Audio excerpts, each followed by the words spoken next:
Magandang gabi kapatid kaibigan, narito po akong muli ang inyong kaibigan, si Brother Albert, upang muling magbahagi ng salita ng Diyos sa gabing ito. Ang topic ko po sa gabing ito ay pinamagatan ko na ang pagsasanay sa paglakad sa makadiyos na pamumuhay ay makatutulong sa paglagong espiritual. Kapatid kaibigan, dito iinog ang ating paksa sa gabing ito kung paano lalago ang isang mananampalataya, lalo na sa mga bagong mananampalataya pa lang. Kapatid kaibigan, ang mga kinagawian o habit ay ang pag-uugaling nabuo dahil sa paulit-ulit nating nagagawa.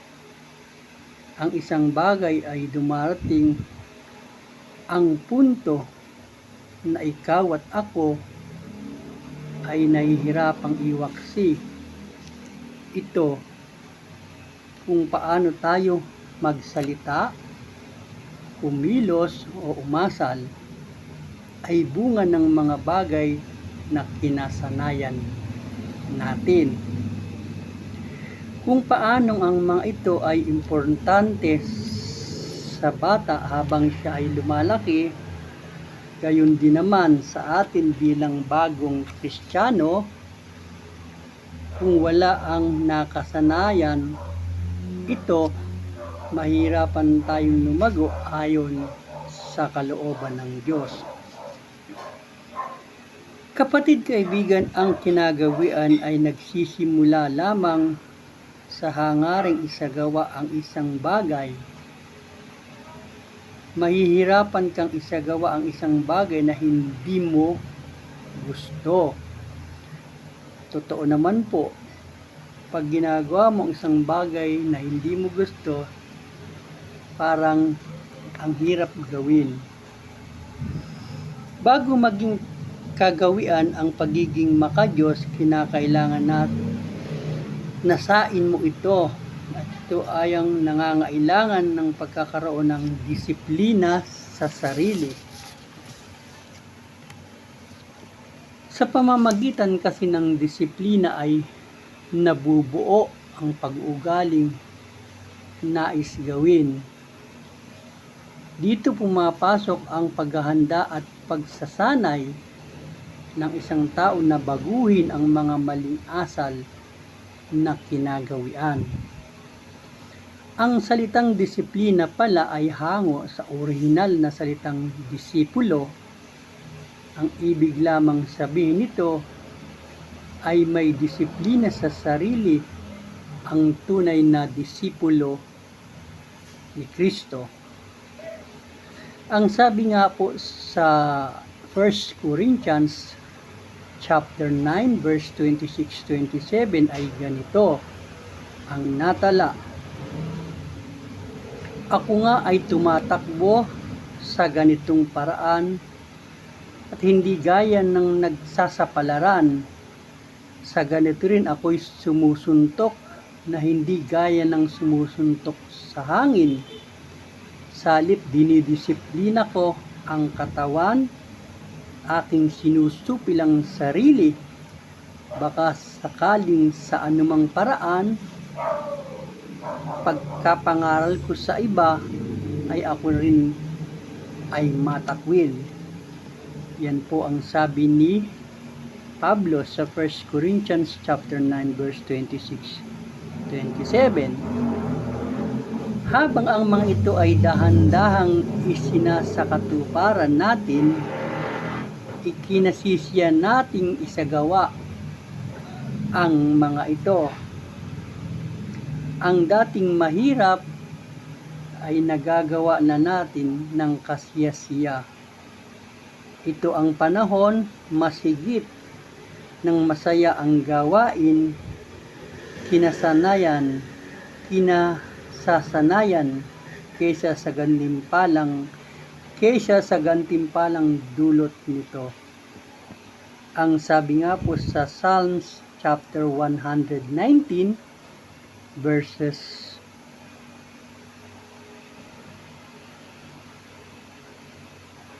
147-48 ay natala ang ganito: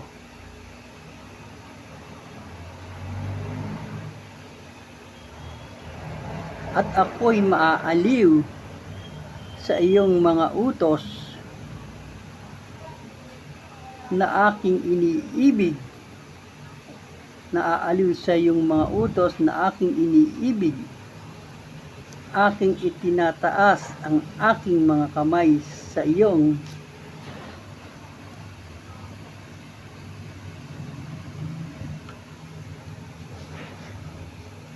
pagtatama po. Ayon nga po sa Psalms 119 verses 47-48 ay natala ang ganito, na ako'y maaaliw sa iyong mga utos na aking iniibig.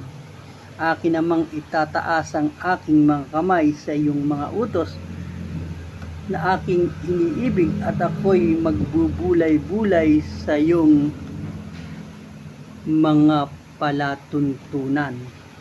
Yan po ay natala sa Salmo 119 verse 47-48. Ang kinagawian sa pagiging makadiyos sa makatuwid ay sa kaparaanan ng Diyos upang tayo'y lumago at maging makadiyos. Ito'y isa ring paraan upang higit pang maranasan ang biyaya ng Diyos. Ito rin ay nagsisilbing disiplinang espiritual sa atin upang tayo'y lalong maging malakas at matatag at may maligayang buhay espiritual kay Kristo. Kapatid, kaibigan, hindi madali na magkaroon ng bagong kinagawian. Subalit, ito lamang ang natatanging paraan upang maging kalarawan tayo ni Kristo. Sabi nga po sa aklat ni Lucas chapter 9 verse 23 ay nasulat ang ganito, at sinabi niya sa lahat, kung ang sinuman tao ay ibig sumunod sa akin ay tumanggi sa kanyang sarili at pasanin sa araw-araw ang kanyang krus at sumunod sa akin. Yan po ang sinabi ng talata sa Luke chapter 9 verse 23. Kapatid, kaibigan, sa patuloy na pagtalakay ng paksang ito, ako ay magbibigay ng 6 na panuntunan na dapat makagawian ng isang Kristiyano, at bakit kailangan dapat nating makagawian. Ano bang maidudulot nito sa ating buhay espiritual? Kapatid, kaibigan, yan ang ating aalamin. Narito ang mga bagay na dapat nating maging kaugalian ng bawat isang Kristiyano na makatutulong para lumago sa buhay Kristiyano. Ang una po ay ugaliin lumakad sa patnubay ng banal na espiritu. Yan po ang unang panuntunan. Ang bago at dati ng mananampalataya ay dapat na mamuhay sa patnubay ng banal na espiritu upang siya ay maging patotoo at makapamuhay ng matuwid. Siya ang kapangyarihang tinaglay natin, ang banal na espiritu. Yan po ang unang panuntunan, ang ugaliing lumakad tayo sa patnubay ng banal na espiritu. Pangalawang panuntunan, ugaliing dumalo sa pagsamba. Ang pagtitipon ng mga mananampalataya ay kailangan ng bawat isang Kristiyano para lumago ang isa't isa, ang makapagpatuloy sa mga hamon ng buhay. Sama-samang pagtitipon at pananambahan ng mga Kristiyano, lumalakas ang kanilang pananampalataya at nagbibigay din ito ng kalakasan para sa iba. Yan po yung pangalawang puntos.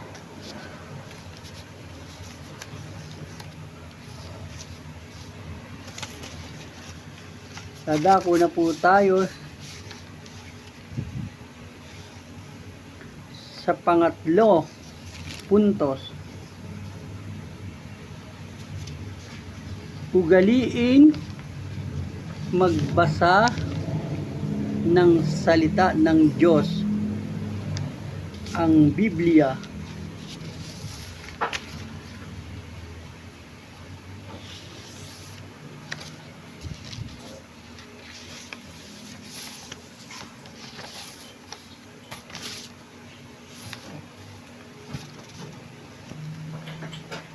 Ang salita ng Diyos ay tulad ng isang pagkain na nakapagbibigay kalusugan sa ating espiritu. Kung paanong ang pisikal na katawan ay pinapakain natin araw-araw para maging malakas at malusog, gayon din naman ang pagbabasa ng salita ng Diyos ay makatutulong upang ang pananampalataya ay lumago sa kaalaman patungkol sa salita ng Diyos at para makapamuhay ayon sa mga tagubilin niya. Yan po yung pangatlong puntos.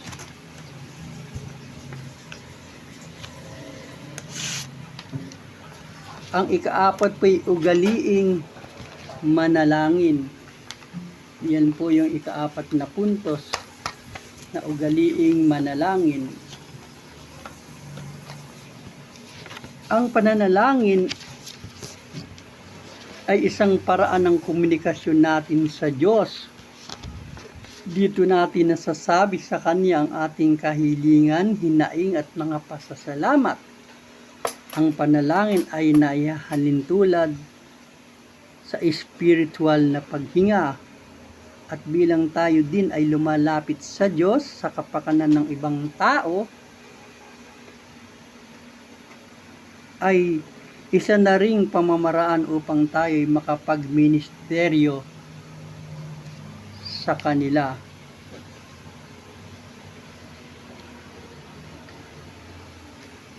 Yung pong ikalima, ugaliing makapagbahagi ng mabuting balita.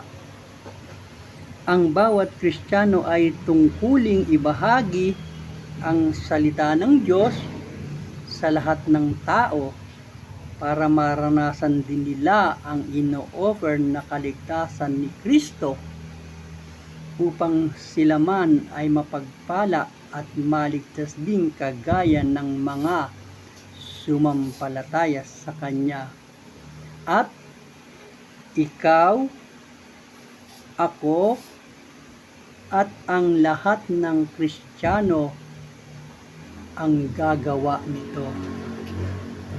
Yan po ang panglimang puntos. Ang ugaliing magbahagi ng salita ng Diyos at ang may responsibilidad po nito ay ang lahat ng mga Kristiyano. At yung pong panghuli na puntos na ating tinatalakay sa gabing ito ay ugaliing maging mabuting tagapangasiwa. Kapatid, kaibigan, sa pamamagitan ng pagbibigay ay nasusubok ang pagpapasakop natin sa Diyos.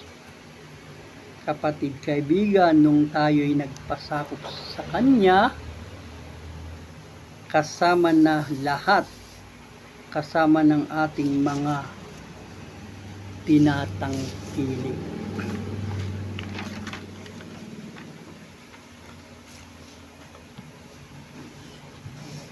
Kapatid, kaibigan, natalakay na natin ang 6 na panuntunan na makatutulong sa ating paglago bilang isang Kristiyano.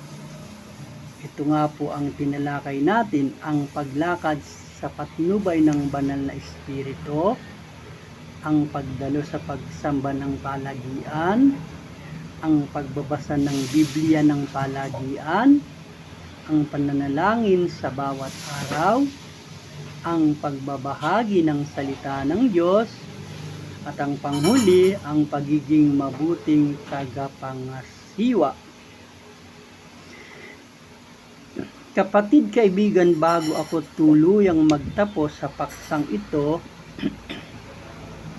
ako ay mag-iiwan ng 2 katanungan. Ito ang mga tanong.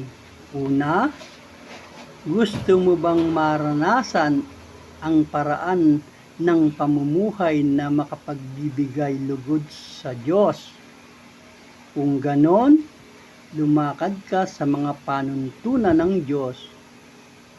At ang mga panuntunan niya ay malalaman mo lamang sa pagsasaliksik ng kanyang salita, at magagawa mo lamang ito sa pamamagitan ng pagbabasa ng banal na kasulatan, ang Biblia.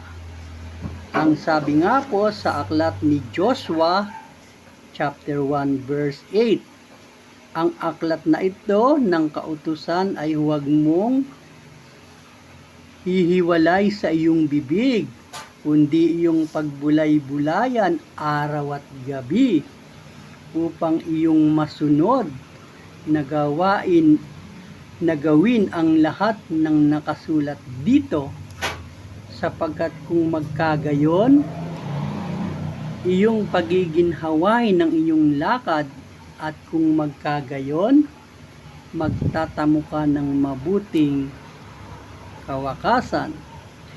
Sa Psalm 119:148, ang mababasa rin naman ang ganito, ang mga mata ko'y nanguna sa mga pagpupuyat sa gabi upang aking magunita ang salita mo.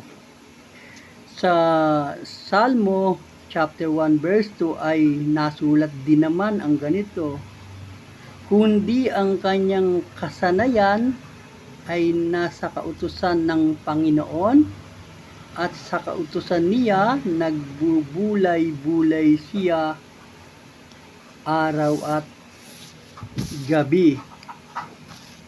So para po masaliksik ang mga panuntunan ng Diyos, kailangan po talagang saliksikin at pagbulay-bulayan ng salita ng Diyos araw at gabi. Yan po ang sabi sa Psalm chapter 1 verse 2, at sa Joshua chapter 1 verse 8 naman ay nilay-nilayin ng kanyang salita.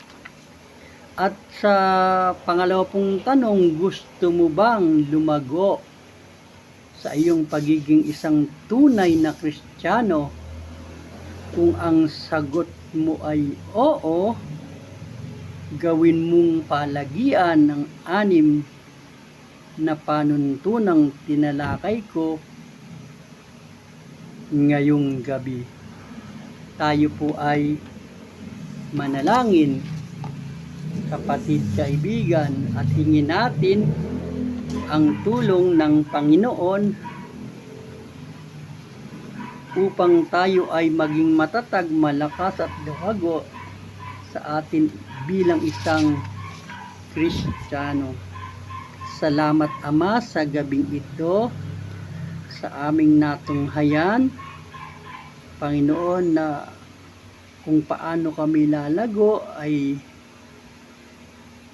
meron pong 6 na panuntunan na dapat kaming gawain: ang paglakad sa patnubay ng banal na espiritu, ang pagdalo sa pagsamba ng palagian, ang pagbabasa ng Biblia ng palagian, ang pananalangin sa bawat araw, ang pagbabahagi ng salita mo, at ang pagiging mabuting katiwala namin. Tulungan mo kami, Panginoon, kasama ng nanonood ng bidyong ito, na ito ay magawa namin sa aming mga buhay bilang isang Kristiyano.